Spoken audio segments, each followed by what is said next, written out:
Pripomíname si v týchto dňoch 80. výročie Slovenského národného povstania. Podľa mňa osobne, aj teda ako predsedu jednej malej neparlamentnej politickej strany, ale hlavne ako historika, považujem SNP za, ak nie najvýznamnejšiu, tak za jednu z najvýznamnejších historických udalostí v našich moderných slovenských dejinách.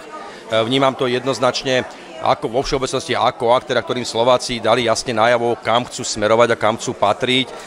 Boli suverénnym národom, ktorý sa rozhodol o to, že sa opäť začlení do Československej republiky.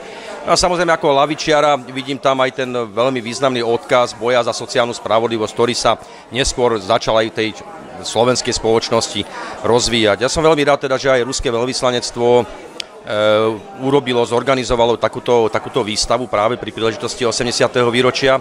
A niekto by sa mohol pýtať, že prečo ruské veľvyslanectvo takéto niečo urobilo. No ja si myslím, že to Slovenské národné povstanie určite súviselo s oslobodzovaním a zase vieme, že tí, ktorí poznajú históriu, tak vedia, že tá sovietská Červená armáda bola naozaj rozhodujúcou silou pri oslobodzovaní.